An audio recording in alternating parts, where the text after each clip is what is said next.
वला कुव्वता इल्ला बिल्लाह अल-अलिय्यिल अज़ीम।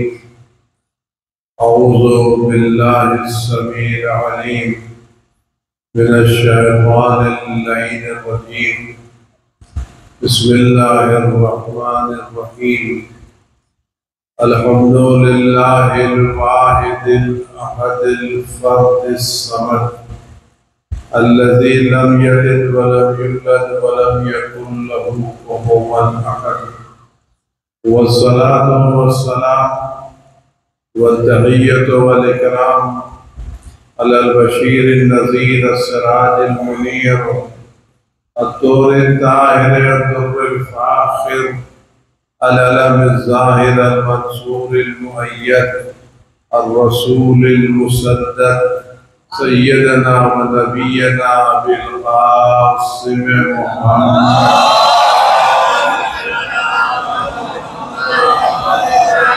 व आलिहि तय्यबीन अत्ताहिरीन अल-मासूमीन अल-मज़लूमीन अल्लज़ीना ज़हबल्लाहु अन्हुम रिज्सा व तहहरहुम तत्हीरा।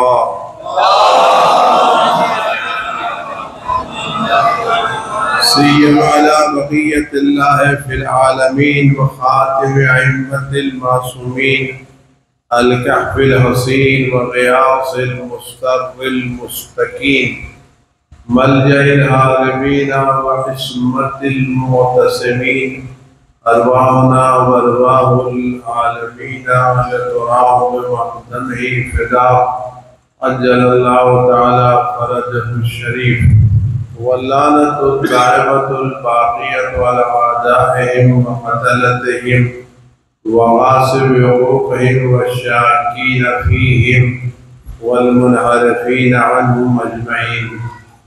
अम्मा बाद फ़क़ाल अल्लाहुल हकीम फ़ी किताबिल करीम। अऊज़ु बिल्लाहि मिनश शैतानिर रजीम। बिस्मिल्लाहिर रहमानिर रहीम। मा खलक़तुल जिन्ना वल इंसा इल्ला लियअबुदून। सलवात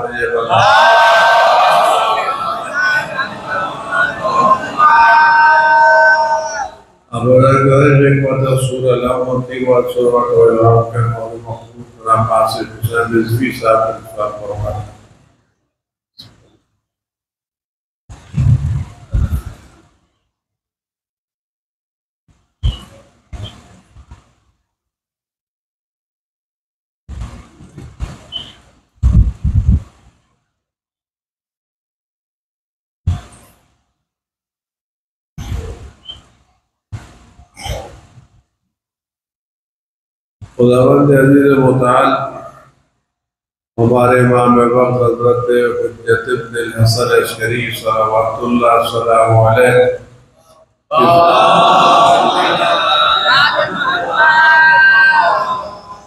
के ज़ूर कुलूब में नाज़िल फरमा अल्लाह को महफूज़ के रंज व मलम को उनके वजूद मुक़द्दस से दूर फरमाए।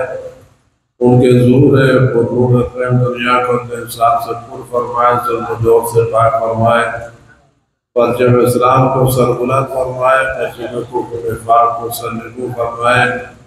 शियान अहले बैत जहाँ भी उनकी जान माल इज़्ज़त व आबरू की बात फरमाए, उनके दुश्मनों को नीश व नाबूद फरमाए और हमारे तमाम कोताहियों के बावजूद हमारे मजलिसों को, हमारे अमाल को कबूल फरमाए और इन लम्हात में जो खुदावंद आलम ने ज़िक्र अहले बैत के तौफ़ीक़ की तौफ़ीक़ दे कि शहदादा वसवसों और नफ्स अम्मारा से महफूज़ रखते कि जैसे बादल गुनाहगार तमाम पर जारी हो सके, जो खुदा रसूल की खुशनुदी का सबब हो और हमारी और आपकी बेहतरी का सबब हो।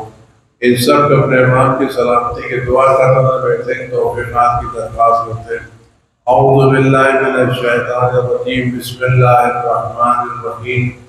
अल्लाहुम्मा कुल्लि वलिय्यिकल हुज्जत इब्निल हसन सलवातुका अलैहि व अला आबाइहि फी हाज़िहि साअति व फी कुल्लि साअत वलिय्यन व हाफ़िज़न व क़ाइदन व नासिरन व दलीलन व ऐना हत्ता तुस्किनहु अर्दका तवआ व तुमत्तिअहु फ़ीहा तवीला।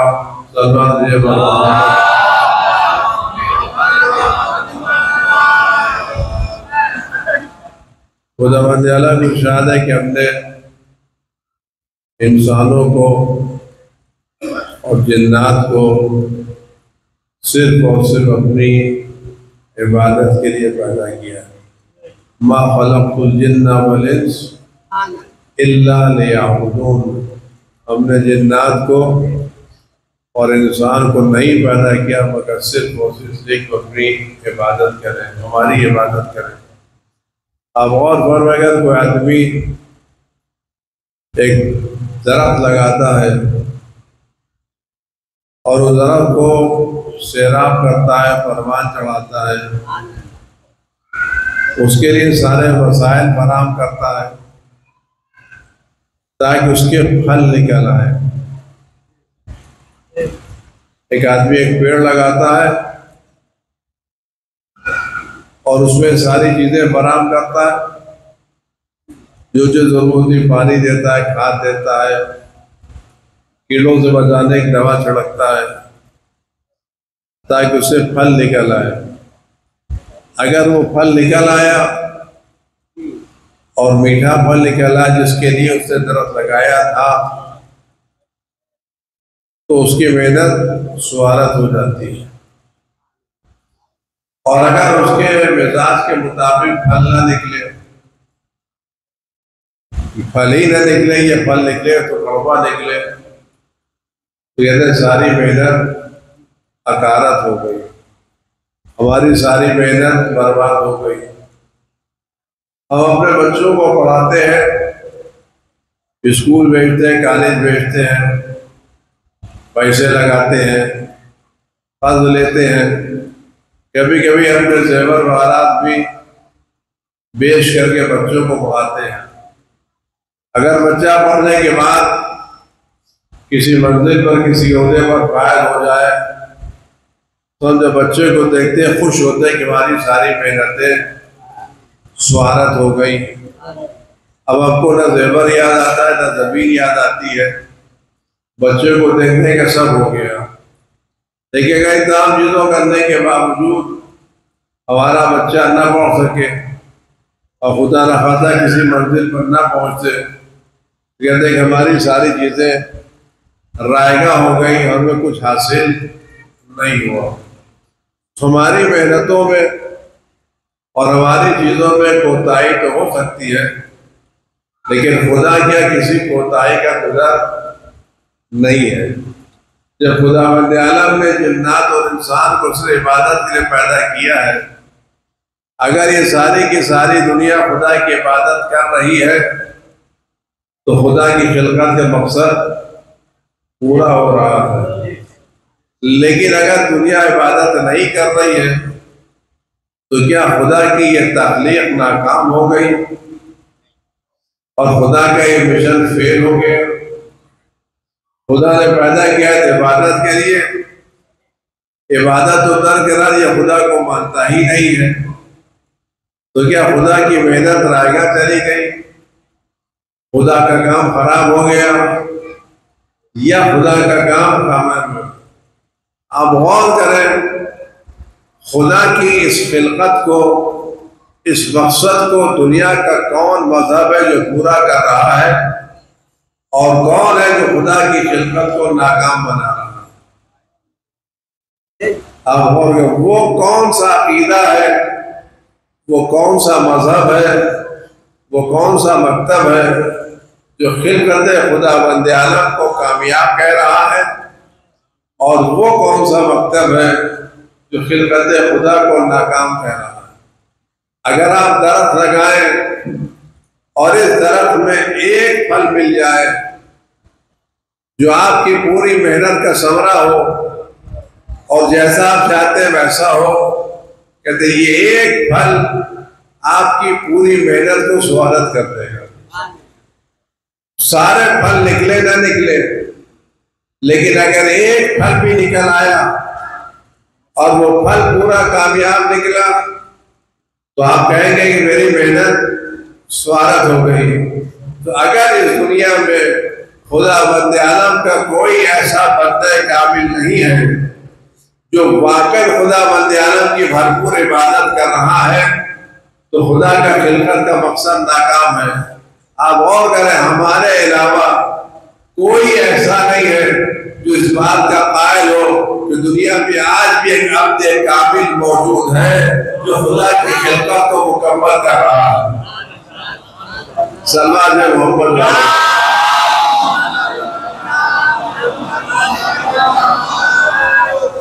एक अब्द कामिल ऐसा मौजूद है कि जिसकी जिंदगी का हर लम्हा खुदा की इबादत में बसर हो रहा है।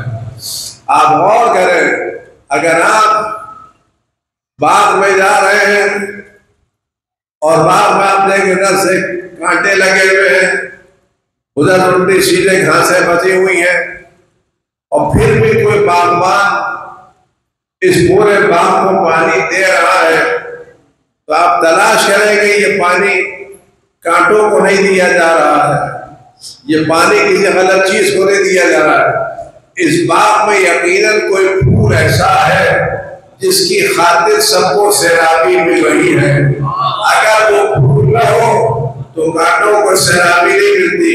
वो फूल कौन है जिसके बिना पर कायनात को सैराबी मिल रही है? वो गुलिस्तान ज़हरा का इमाम वक्त है जो कायनात का कुल मोहम्मद।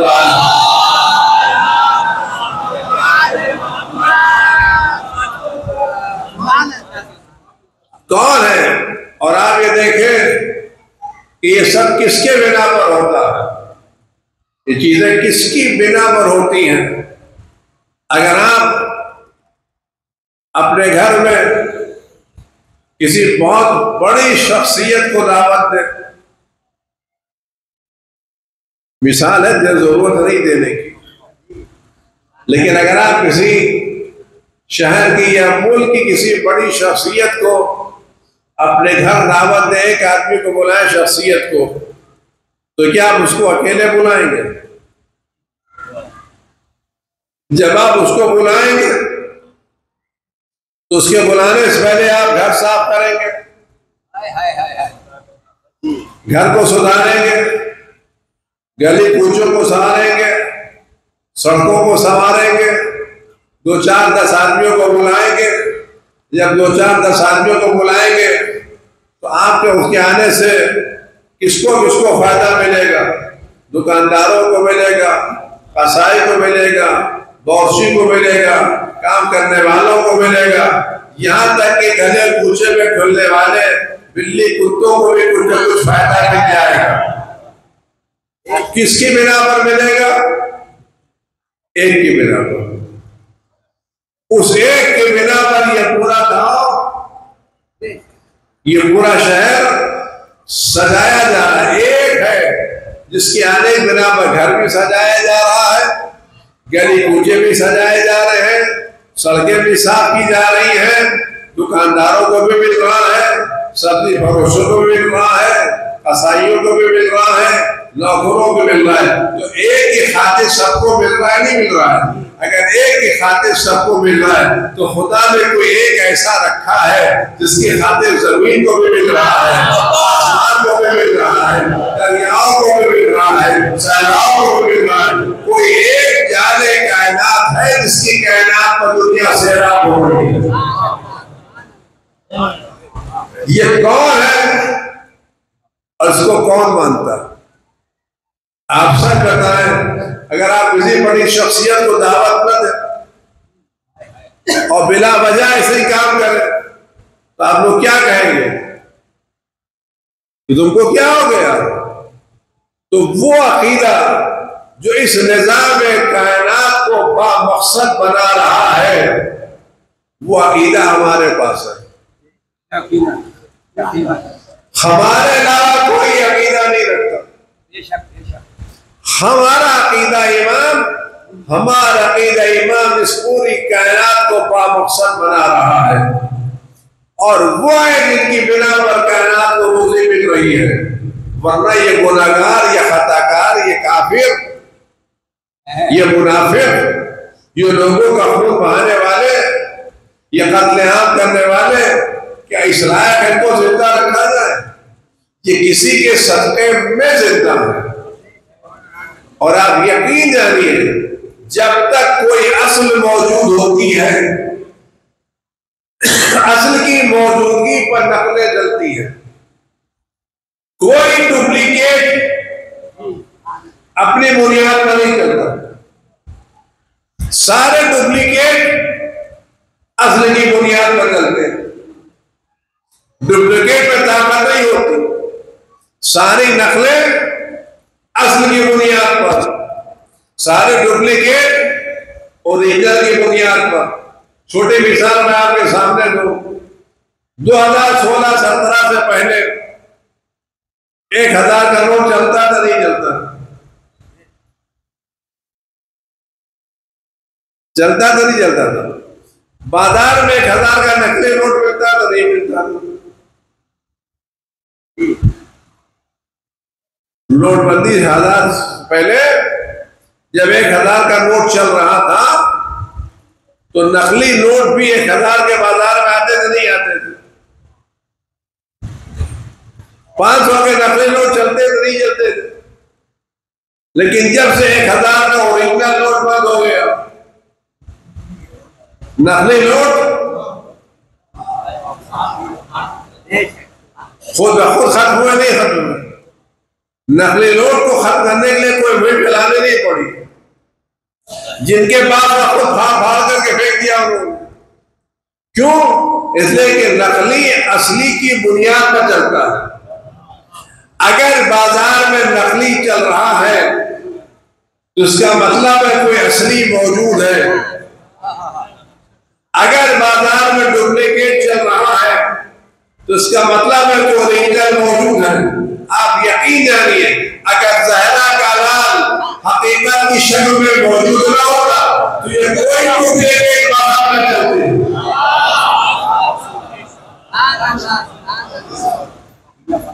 ये सारे नकली मजहब किसी असल की बुनियाद पर चल रहे हैं। और जुमला क्या करो, अगर करबला में अकबर की ओरिजिनल अजान न होती तो ये नकली अजानें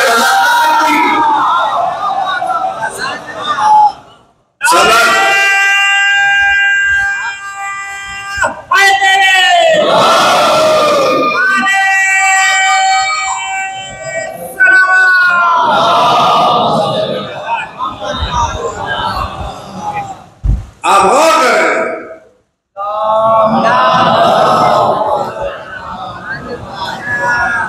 एक और सल्लल्लाहु अलैहि मोहम्मद वाले,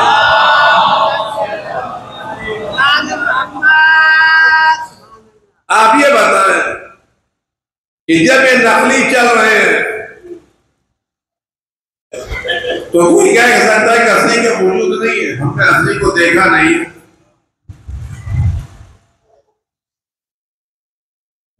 अगर नकली चल रहे हैं कोई कह सकता था असली हमने देखा था, असली का वजूद नहीं। कोई क्या करे? नकली का चलना असली के वजूद की दलील है, उसका देखना जरूरी नहीं है। अगर किसी ने असल को नहीं भी देखा है लेकिन अगर डुप्लीकेट चल रहे हैं तो उस डुप्लीकेट का चलना असली के वजूद की दलील है। यानी असली का गायब रहना, असली का सबके सामने मौजूद रहना जरूरी नहीं है। डुप्लीकेट का वजूद खुद असली के वजूद की दलील है। तो हमारे इमाम वक्त का जाहिर होना जरूरी नहीं है। ये डुप्लीकेट मज़हब बता रहे हैं, कोई असली इमाम मौजूद है जिसकी गुनाह पर ये सारी कहना चल रही है। वो ओरिजिनल कौन है? वो अब्दे कामिल कौन है? अब्दे कामिल वो बंदा कि जिसकी एक पलक भी मर्जी खुदा के खिलाफ न झपकती हो। हम खुदा के बंदे नहीं हैं, क्योंकि हमारी बंदगी में खुदा तो शायद ही कहीं कहीं और कभी कभी नजर आ जाता हो। ज़बान पर खुदा खोना अलग है और हकीकत में खुदा खोना। लेकिन एक अब्दे कामिल जिसकी जिंदगी का एक लम्हा या एक पल भी मर्जी खुदा के खिलाफ न होता हो, वो जान है कायनात वो है जिसके बिना पर कायनात को रोजी मिल रही है। और आप देखें आज जो कुछ हमारे पास है वो उसकी बिना पर है, देखना शर्त नहीं है। आज के जमाने में नस्लों को परखने के लिए एक चीज आई है, आप डीएनए टेस्ट कीजिए। डीएनए टेस्ट कीजिए तो डीएनए से पता चल जाता है ये बच्चा किस खानदान का है।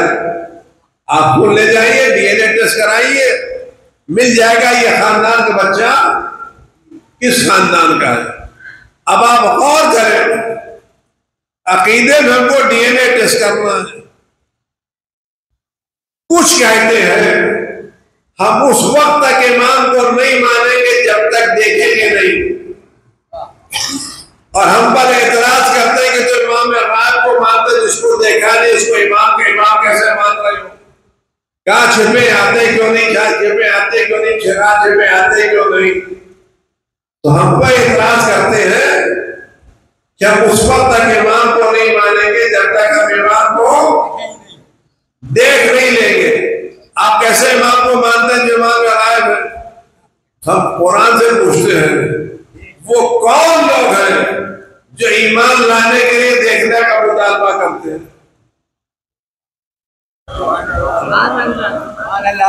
वो कौन लोग हैं जो ईमान लाने, कुरान का लजीना युमिनूना बिल गैब, कुरान कहता है साहिबान ईमान वो है जो गैब पर ईमान लाते हैं।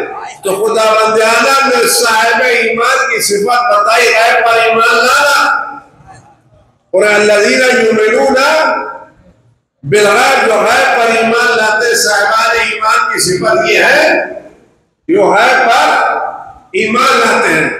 जब जनाब मूसा ने अपनी कौम से कहा खुदा को मान लो, तो यहूदियों ने क्या कहा, हम उस वक्त तक न मानेंगे जब तक खुदा को देखेंगे नहीं। तो देखने का मुतालबा करने वालों का डीएनए यहूदियों से मिलता है, ईमान वालों से नहीं मिलता।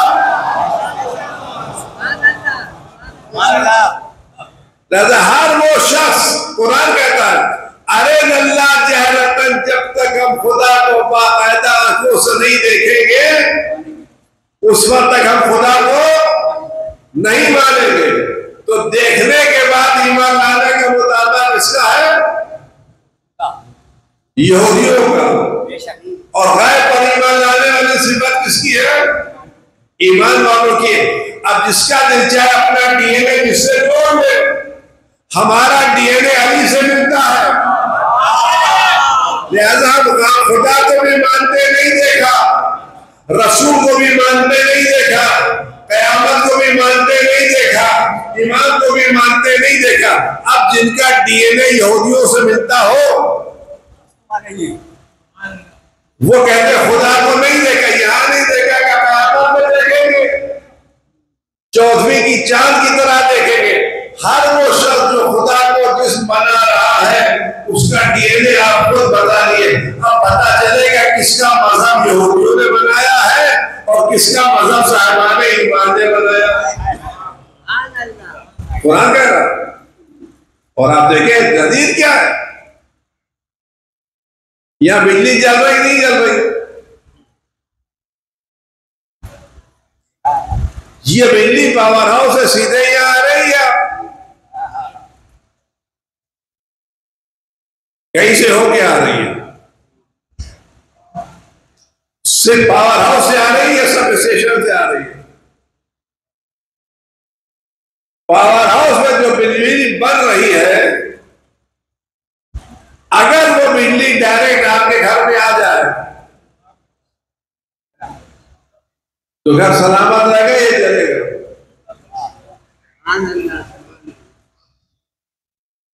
पावर हाउस में बिजली बन रही है तो पावर हाउस से जो बिजली बन रही है, अगर ये बिजली डायरेक्ट आपके घर में आ जाए तो आपका घर सलामत रहेगा या खत्म हो जाएगा, खत्म हो जाएगा। तो पावर हाउस में जो पावर चलना कहां आता है, सब स्टेशन में। सब स्टेशन जरूरत के एतबार से सप्लाई करता है, घर वालों को घर की जरूरत के एतबार से, कारखाने वालों को कारखाने की जरूरत के एतबार से, फैक्ट्री वालों को फैक्ट्री के एतबार से। किसी को 220 देता है, किसी को 440 देता है, किसी को 14,000, किसी को 25,000, किसी को 50,000। तो डिस्ट्रीब्यूशन कहां से होता है? सब स्टेशन होता नहीं होता। तो पावर हाउस किसको सप्लाई कर रहा है? Sub station. सब स्टेशन किसको दे रहा है? घर वालों को। आज तक हम में से किसी एक ने सब स्टेशन को देखा है? लेकिन अगर हमारे घर में बिजली चल रही है, इसका वजूद है सब स्टेशन काम कर रहा है, लिहाजा हमारे घर में बिजली चल रही है। पावर हाउस अपनी बिजली सब स्टेशन को देगा, सब स्टेशन जरूरत के एतबार से बांटेगा। खुदा बंदयालम अपना नूर बराह रास्त अगर हमको दे देगा, उसने जरा सा मूसा को दिखाया तो आगे को बोले थे, जरा सा मूसा को दिखाया तो फर्श खा के गिर पड़े। तो हम उस पावर हाउस के पावर को देखने के लायक नहीं है। खुदा अपने कर्म से ये सारी चीजें जरूरत के एतबार से पावर सब स्टेशन को देता है, सब स्टेशन हम तक पहुंचाता है। खुदा की बारगाह से जो कुछ आता है वो पहले जहरा के नाम तक पहुंचता है। जहरा का नाम जरूरत के एतबार से सब कुछ देता है। और अगर आप ये मान में पक्का वजूद न होता तो हमारे घरों में तारीकी होती, घरों की रोशनी बतानी है, कोई है सबको नूर सप्लाई कर रहा है।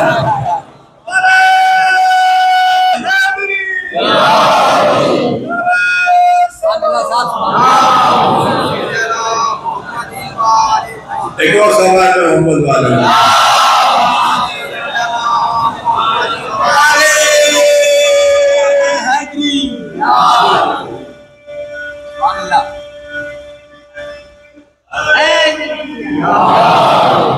अब एक नुक्ता बहुत सुन लीजिए। एक बात, नुक्ता तो नहीं, नुक्ता तो हमारे क्या नहीं होता, बात देता।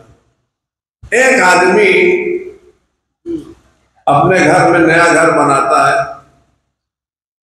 और बहुत फायदे से उसमें उम्दा किस्म के तार लगाता है, बल्ब लगाता है, शानदार किस्म की फिटिंग लगाता है, सब कुछ लगाता है। लेकिन उसका कनेक्शन सब स्टेशन से नहीं होता। तो घर जलेगा या तारीख रहेगा?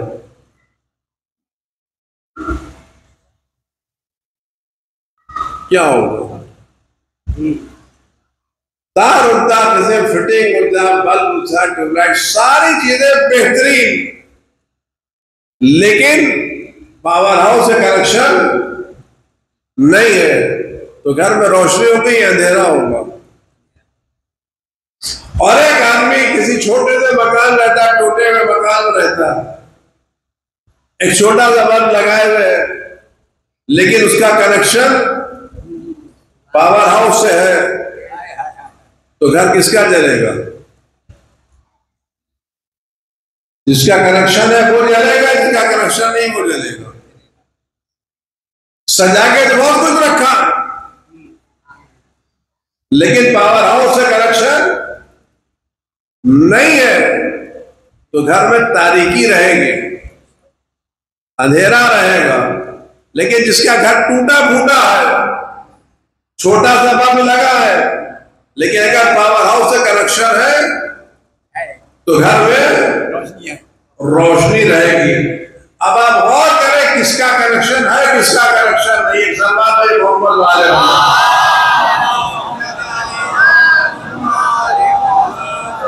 आप गौर करें किसका कनेक्शन है और किसका कनेक्शन नहीं है। खुदा बंदे आलम ने हिदायत का जो सिलसिला शुरू किया था जनाब आदम अलैहिस्सलाम से, खुदा बंदे आलम हिदायत का जो सिलसिला जनाब आदम से शुरू किया था, वो यहूदियों ने सल्लल्लाहु अलैहि वसल्लम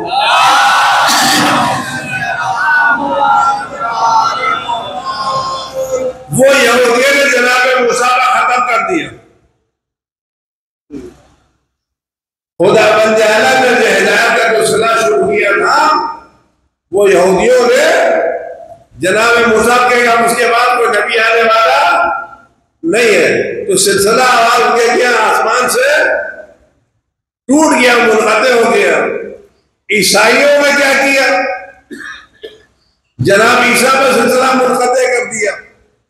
अब उनके कोई आसमानी और इलाही रहमत नहीं है, तो सिलसिला जो आराबिता था यहूदियों ने जनाब मूसा पर तोड़ दिया, ईसाइयों ने जनाब ईसा पर तोड़ दिया, मुसलमानों ने रसूलुल्लाह पर तोड़ दिया। अब रसूलुल्लाह के बाद मुसलमानों के बाद कोई इलाही रहनुमा नहीं है, कोई आसमानी रहनुमा नहीं है, कोई अल्लाह का बनाया हुआ नहीं है। तब जब इन सब लोगों ने उस पावर हाउस से कनेक्शन तोड़ दिया तो घरों में अंधेरा रहेगा या नहीं रहेगा? और जब अंधेरा होगा तो गड़बड़ी होगी। अगर आप किसी घर में जा रहे हैं और कमरे में सारी चीजें लगी हुई है, तो अगर लाइट जल रही है तो आप ना मेज से टकराएंगे ना कुर्सी से टकराएंगे, क्योंकि आप रोशनी में चल रहे हैं। लेकिन अगर अंधेरा हो जाएगा तो कभी आप यहां टकराएंगे, कभी आप वहां टकराएंगे। तो इन सब का अपना रिश्ता तोड़ दिया। अकेले हम हैं जिसने आज भी रिश्ते को वैसे ही बरकरार रखा है। लिहाजा हमारे घरों में रोशनी है, रोशनी की दलील है कि हमें कोई दहशतगर्द पैदा नहीं होता। और हमारी रोशनी की दलील ये है, मैं मिंबर पर बड़े यकीन के साथ कह रहा हूं, इत्मीनान के साथ कह रहा हूं, पूरे भरोसे के साथ कह रहा हूं, आप चले जाइएगा।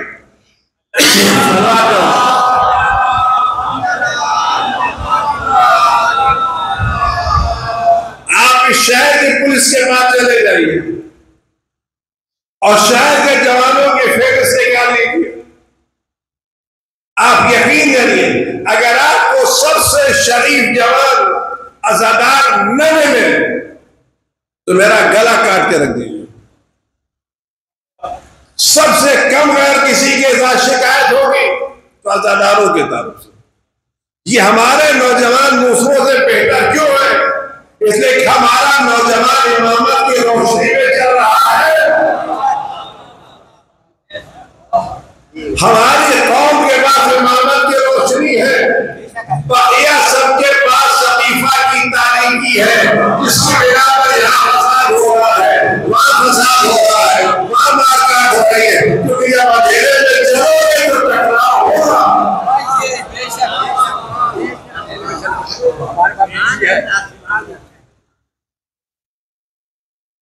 चलोगे तो मेरी बाली पर भी होगा नूरे अली, मेरी बाली पर भी होगा नूरे अली, मेरे मरकज में भी होगा नूरे अली, मेरी बाली पर भी होगा नूरे अली, मेरे मरकज में होगा भी नूरे अली। तुमने हैदर से क्यों दुश्मनी मोल ली? अब तरसते रहो रोशनी के लिए।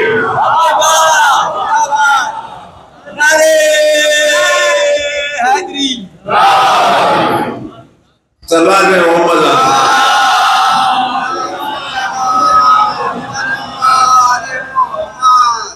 हमारा रिश्ता नूर से बरकरार है। लिहाजा आप ये न देखिए कि किसकी मस्जिदें ज्यादा आबाद है, किसकी नमाजों की तादाद ज्यादा है, किसकी रकतें ज्यादा है। ये देखिए नूर से राबिता किसका है। जहां नूर से राबिता है वहां 2 रकत कबूल है, और जहां राबिता नहीं है वो रमजान की नमाजें भी कबूल नहीं है, क्योंकि इमामा से राबिता हम हैं जो अकीदा रखते हैं, और अकेले हम हैं जिस दुनिया में यतीम नहीं है।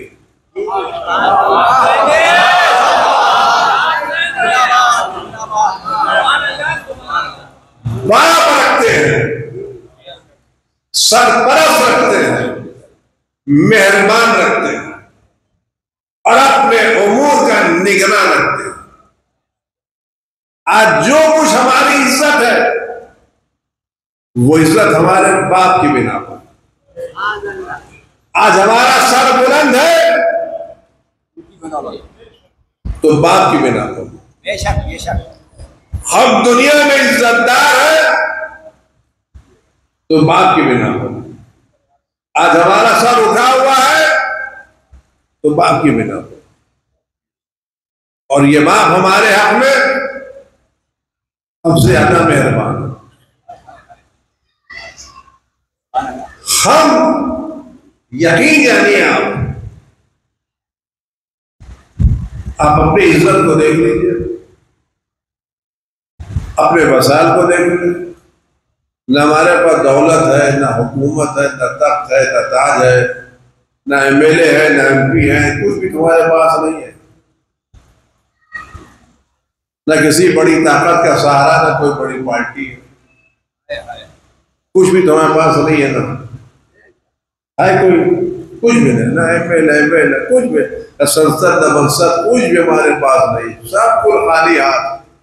न दौलत, न पैसा, न हुकूमत, न तख्त, न ताज, न जमीन, न तिजारत, न कारोबार, न ऑफिसर, कुछ भी नहीं है। लेकिन उसके बावजूद इज्जतदार है या नहीं है? और दूसरों ज्यादा इज्जत रखते नहीं रखते। वो सब कुछ रखने के बावजूद उतने इज्जतदार नहीं जितना हम न रखने के बाद इज्जतदार है। आप पूरे शहर में चले जाइए, इज्जतदारी। एक बात बताओ, मुहर्रम में आपका जुलूस निकलता नहीं निकलता? दूसरों का भी जुलूस निकलता। किसके जुलूस में सरकार मुतमईन है?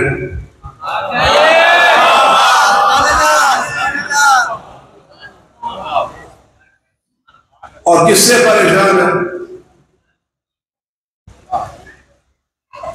किसके जुलूस उसको कोई टेंशन नहीं है? हमारे जुलूस टेंशन, सुकून। तो ये इज्जत किसने दी?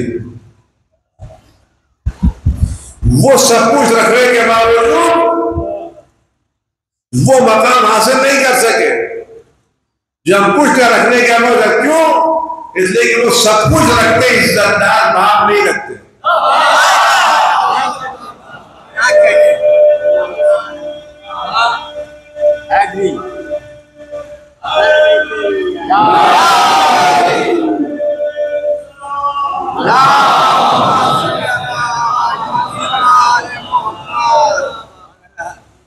अब और ये इज्जत है या नहीं है? आपका जुलूस निकलता है, सरकार परेशान को कहते जाने दो, ये सुकून से निकल जाएंगे। दूसरे भी तो निकालते हैं, सरकार क्यों परेशान होती? जुमला करो, हमारा जुलूस इसलिए परेशान का सबब नहीं है कि हमने अदब इमामत से सीखा है। ये इमामत का अदब है, वो खिलाफत की तालीम है।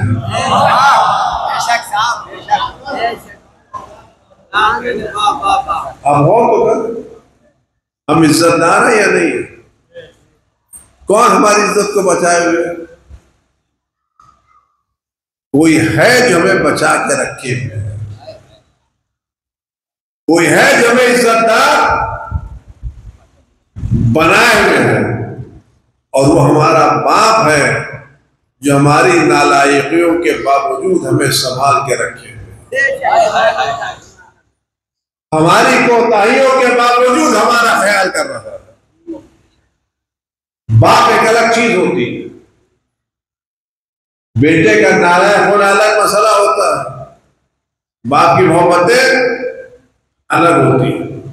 तो आज हम इज्जतदार किसकी बिना पर? हमें संभाल के कौन रखे हुए?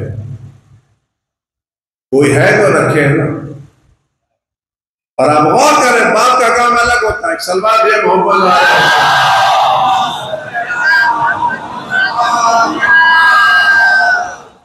पुराने ज़ाहिरी उलमा कहा करते थे, मिलजुल के सलवात भेजिए मोहम्मद वाला।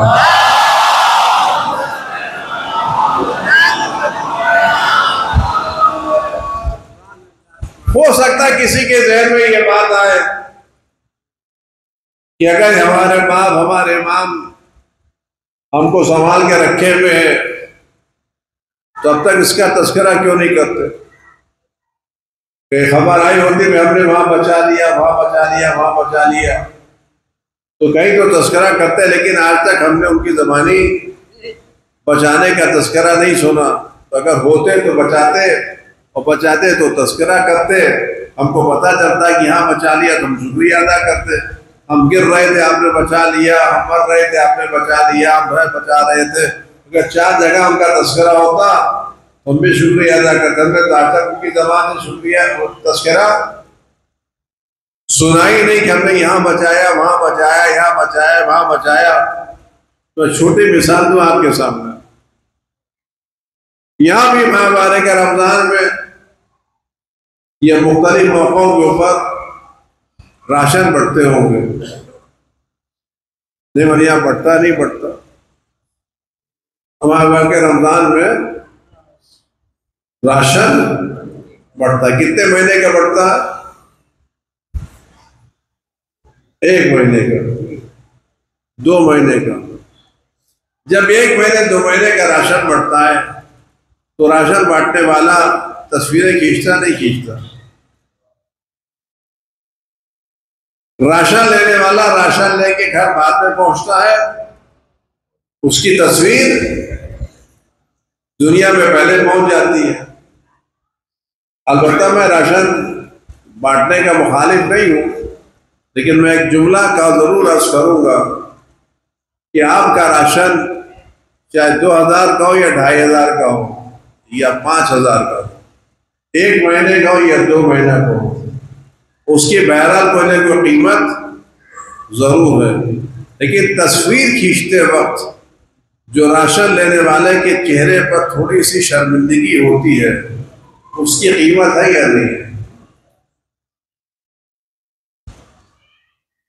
आया वो कीमत भी 5 है या ज्यादा कीमत? मैं तस्वीर में नहीं जाना चाहता। वैसे एक बात करूं, आप राशन बांटिए, लेकिन मोमिन की आबरू जिस पर आप तस्वीर खींचते हैं ना, तो राशन लिए खड़ा होता है और सर झुकाता है। अब ऐसे गर्दन उठाइए, उसके गर्दन उठाने में कितनी तकलीफ होती है, उसकी आबरू जाती नहीं जाती। इमाम रज़ा सलावतुल्लाह सलाम अलैहि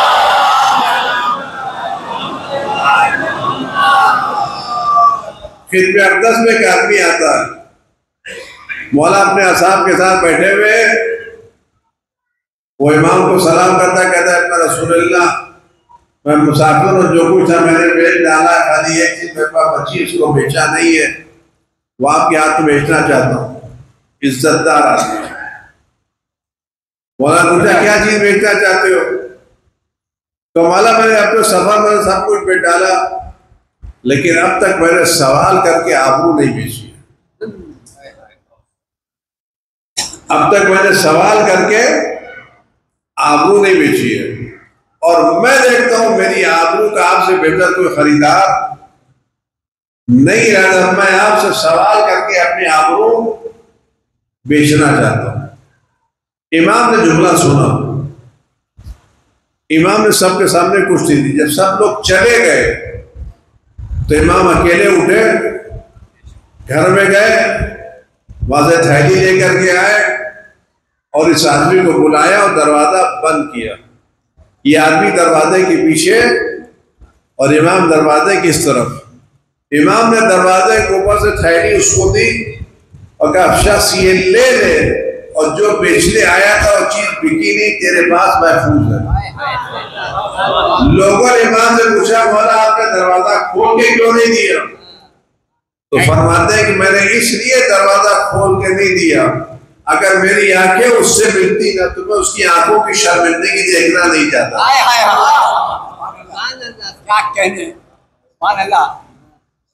इज्जत के साथ देना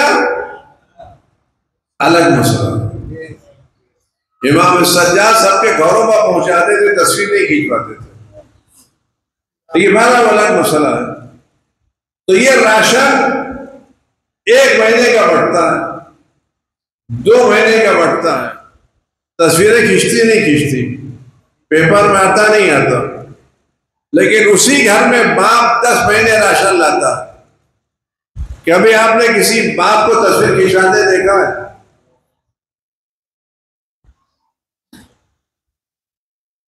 एक महीने का राशन बढ़ता है तो तस्वीर खींचती है, बाप 10 महीने 11 महीने का राशन लेके आता है। कभी आपने देखा किसी बाप ने राशन तस्वीर खींचे, आज मैं सेब लेके गया हूं, आज मैं आटा लेके गया हूं, आज मैं सब्जी लेके गया हूं? कभी बाप ने तस्वीर खिंचवाई है? नहीं खिंचवाई ना।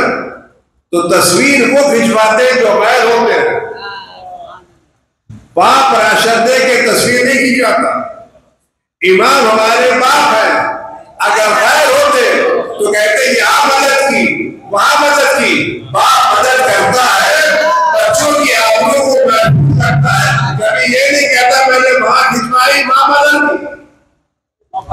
एक बाप है जो हमारी मदद कर रहा है, एक रंगदिल है जो हमारी मदद कर रहा है, और हम बाप रखते हैं और हमने इस बाप को देखा है।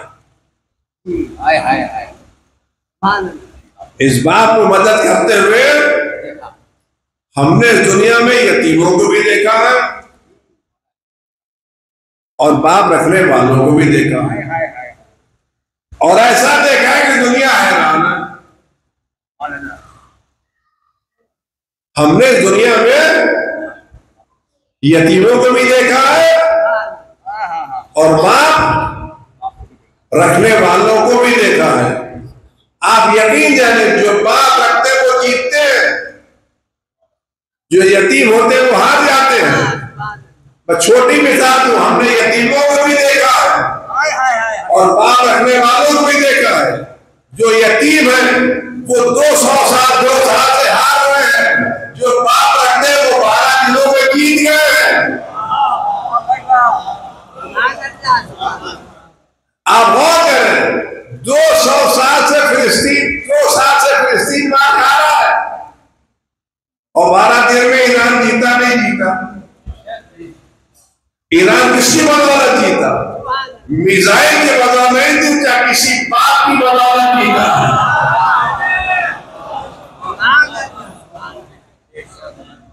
बखिया वो है जो उनसे राबता रखते हैं, जो झंडे लेके जाते थे, डंडे लेके आते थे, और हम वो है जब तक सर आराम नहीं कर लेते उस तक वापस नहीं आते। हम बाप रखते हैं और बचा के रखते हैं। आज हमारा बाप ना होता तो आज हमारा सर झुक गया होता। ये मुहर्रम से पहले कोशिश इस बात की गई थी कि इस तरह से हमला करो कि ये मुहर्रम में सर न उठा सके, लेकिन मुहाफिज़ अज़ा ने तय किया है कि तुम जितना झुकाने की कोशिश करो उतना हम उठते चले जाएंगे। आज हम बात रखते हैं, राबिता रखते हैं, और ये बात हमारे हक में हमसे ज्यादा मेहरबान, हमको रखे हुए। लेकिन हमारी जिम्मेदारी यह है कि हम इस बात को याद रखें, इस बात का ख्याल रखें। कम से कम इतना तो काम करें कि बाप को एक सलाम तो करें।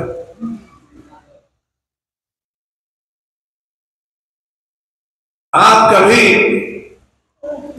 घर में उस बुजुर्ग से पूछे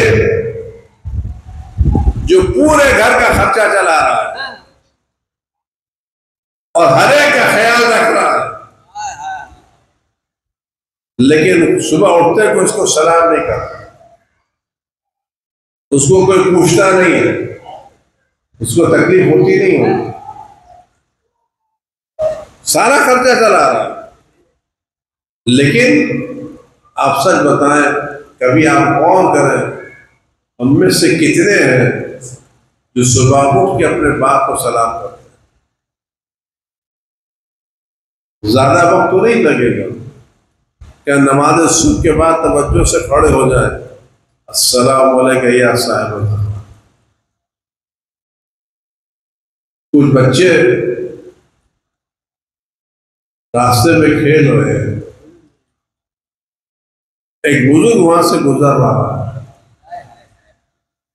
एक बच्चा खेल छोड़ के आता है, बुजुर्ग सामने खड़ा होता है, सर झुका के सलाम करता है, बुजुर्ग उसको जवाब देते हैं और बकिया बच्चे खेलते रहते हैं। तो बच्चा जो सलाम कर रहा है, बच्चा जो खेल रहा है, इसमें बाअदब कौन है, बेअदब कौन है? आया सलाम करने से बुजुर्ग की आबरू बढ़ी है या बच्चा बाअदब कहलाया? जिस बच्चे ने सलाम किया तो सलाम करने से बुजुर्ग की आबरू बढ़ी या बच्चा बाअदब कहलाया?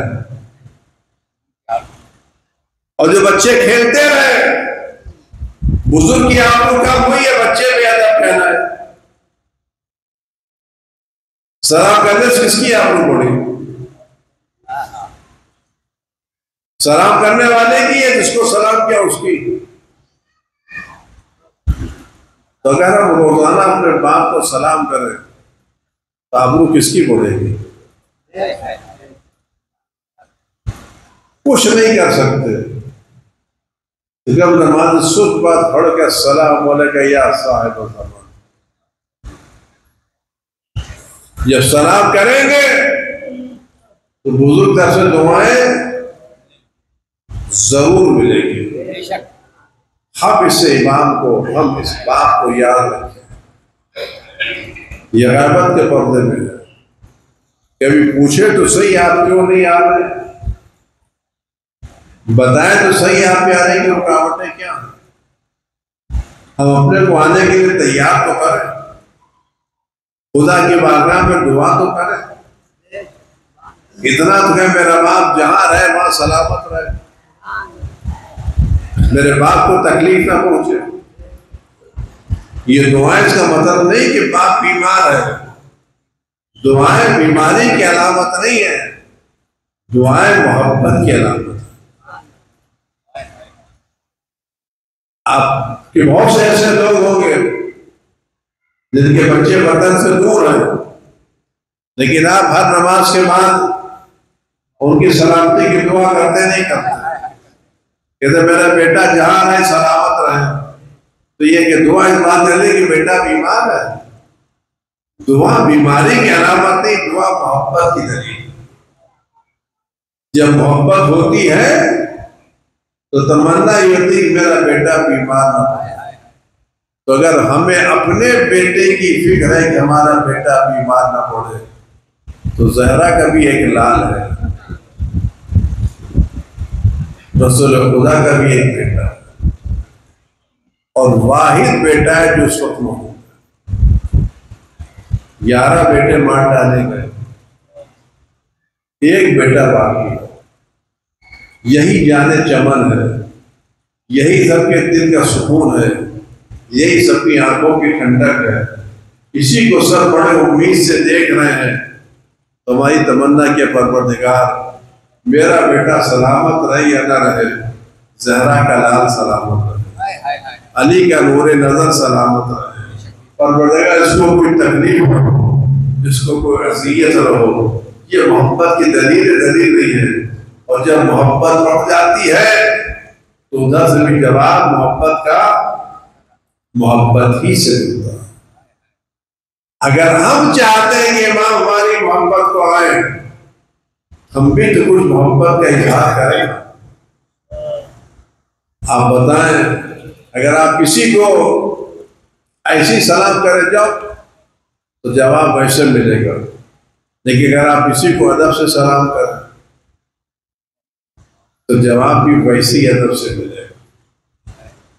तो अगर हम चाहते हैं कि इमाम हमसे मोहब्बत करे, हमें भी तो कुछ न कुछ मोहब्बत करना चाहिए। कम से कम मोहब्बत इतना तो है कि उनकी सलामती की दुआ करें, खुदा उनको किसी तकलीफ में मुब्तला न करे, खुदा उनको किसी बीमारी में मुब्तला न करे, वो जहाँ रहे वो सलामत रहे, हमारा सलाम पहुँचे तो हम उनको याद करें। तो ज़्यादा वक्त आप रहने जाए, बस बात तमाम कर रहा हूँ। आज आसिफ साहब और उनकी मजलिस है, आप सब मजलिस में आए हैं, आप सब बताएं, आप इस मजलिस के दौरान उनके बच्चों को ढूंढेंगे नहीं ढूंढेंगे, उनकी औलाद को ढूंढेंगे नहीं ढूंढेंगे, ये सर झुका करके ऐसे ही चले जाएंगे। अगर आप किसी की बरसी की मजलिस में आए हैं, उसका बेटा मौजूद है, तो आप जानते हो तो उसके बेटे को दो जुमले ताज़ियत के जरूर कहेंगे। खुदा सब हो जाए, खुदा तुम्हारे बाप के दर्जात को बुलंद करे। तो जहाँ मजलिस में बेटा मौजूद होता है ना, वो आने वाले बेटे को बाप की ताज़ियत दे के जाते हैं। वैसे जुमला अर्ज करना चाहता हूँ, अगर आप तक पहुँच जाए, क्या हुसैन लावलद है? क्या ये फर्शियादा किसी लावारिस की फर्शियादा है? ये फर्शियादा का वारिस मौजूद है। अगर इस फर्शियादा का वारिस मौजूद है तो बड़े अदब से पूछना चाहता हूँ, मुहर्रम गुजर गया, हमने मजलिसों में शिरकत की, कभी किसी मजलिस में ज़हरा के लाल को ढूंढा? कभी किसी मजलिस में हुसैन के बेटे को तलाश किया? आप सच बताएं, अगर किसी का बेटा मजलिस के दरवाजे पर खड़ा हो और आने वाले उस दरवाजे से गुजर जाए सर झुका करके, और उस बेटे को उसके बाप का गुस्सा न दे, उसके बेटे पर क्या गुजरेगी? कि तुम मजलिस में तो आए, लेकिन एक जुमला भी मुझे ताज़ियत करनी अदा किया। मुहर्रम गुजर गया, हमने जी भर के मातम किया, कभी एक जुमला कहा होता ज़हरा के लाल, आपको अब्बास का गुस्सा, अली अकबर का गुस्सा, किसी का हम वापस नहीं आता, लेकिन हमदर्दी का इजहार तो होता है, हमदर्दी का इजहार तो होता है। ये इमाम वक्त अजीज़ों अगर कहीं मिलेंगे तो इसी मजलिस अज़ा में मिलेंगे, इसी फर्श अज़ा में मिलेंगे, किसी हुसैन की जिक्र मिलेंगे। अगर इनको ढूंढना है तो और जगहों पर नहीं मिलेंगे, ये मिलेंगे, यही मिलेंगे। तो जुमला अर्ज़ करके बात तमाम करना चाहता हूँ। उनमें बहुत से लोग करबला जाते हैं, अरबईन में जाते हैं। कभी एक सफ़र कोई आदमी यहाँ से इस नीयत से करे, मैं करबला जा रहा हूँ, शब जुमा हुसैन तक पहुँचूँगा, मुझे पता है कि शब जुमा इमाम भी आते हैं, ये मुस्तहब तर्क नहीं करते होंगे, कहीं भी होते होंगे तो करबला अपने जद की ज़ियारत करते हैं। चलो करबला चल रहे हैं, शब जुमा हरम इमाम हुसैन में जा रहे हैं, खुदा मुझे उस पर पहुँचा दे जब हरम में ज़हरा का लाल मौजूद हो, हुसैन का बेटा मौजूद हो, और वो भी कहे अस्सलामु अलैका या अबा अब्दिल्लाह, अस्सलामु अलैका या रसूलल्लाह। अज़ादारों, इस इमाम को याद करो, इस इमाम के ज़ुहूर की दुआ करो, इस इमाम को बुला के लेकर के आओ, दुआ करो कि एक मजलिस अज़ा हमको ऐसी भी मिल जाए जिसमें मिंबर पर हुसैन का बेटा मौजूद हो और अपने जद के मसाइब पढ़ रहा हो और हम उसकी ज़बानी हुसैन के मसाइब सुन रहे हो। अज़ादारों, इस बात को याद करो, इस इमाम वक्त को गुज़ार करो, दुआ करो खुदा के गिरफ्तार करके, परवरदिगार कब तक जुल्म होगा, कब तक ये कत्लेआम होगा। कभी दुआ करो परवरदिगार ज़ैनब को रोज़ा कब आज़ाद होगा, कब हमें ज़ैनब दुनिया के मज़ार की ज़ियारत नसीब होगी। दुआ करो कि ज़हरा का लाल आ जाए और हमें आज़ादी के साथ ज़ियारत करने का मौका मिल जाए। आप सच बताएं, कभी दिल पर हाथ रख के सोचे, दिल पर हाथ रख के सोचे, अगर यहाँ किसी कब्रिस्तान में जाए और कोई टूटी के कब्र नजर आए और आप कहें कि अगर आज इसका वारिस आ जाता तो टूटी की कब्र बन जाती, इस पर साहिबान लग जाता। अज़ादारों, अगर हमें अपने बाप की टूटी की कब्र अच्छी नहीं लगती है तो कभी ज़रा के लाल से पूछो कि जब वो पानी में जाते होंगे और टूटी हुई कब्रों को देखते होंगे तो दिल पर क्या गुजरती होगी। कभी ज़रा के महबूब को दरवाजा गिराया गया और जो लोग दरवाजा न गिरा सके उन्होंने ज़रा के कब्र के ऊपर बेलचे चलाए और दौड़े चलाए। अपने मुनज़्ज़म की दुआ तो करो कि ज़हरा का लाल आए और टूटी हुई कब्रें आबाद हो जाए, वाक़ई में ज़ियारत का मौका मिल जाए। अज़ादारों, जनाब ज़हरा की शहादत के दिन आ रहे हैं तो जुमला अर्ज़ करके बात धीरे-धीरे तमाम करना चाहता हूँ।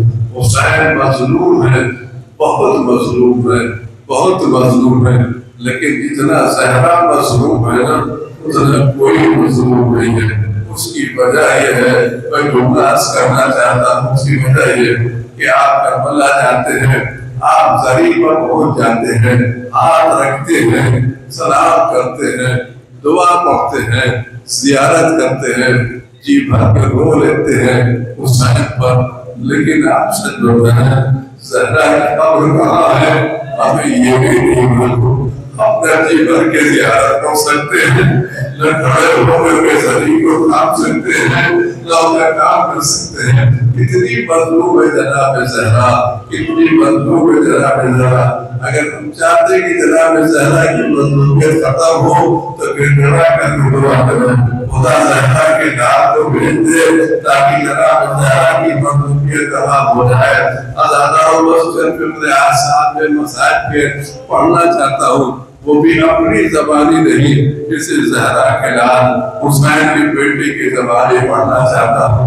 हुसैन के बेटे ने अपने जब के मसाइल पढ़े हैं, बड़े दर्दनाक मसाइल पढ़े हैं, बड़े दर्दनाक मसाइल पढ़े हैं। उन्हीं मसाइल के फिक्रों को समझ सकता हूँ। आप गौर करें, इमाम ने क्या कहा है, जब कोई बाप बाहर चला जाता है और उसके बाद उसके घर में उसके बच्चे उसका इंतजार करते हैं, इंतजार करते हैं।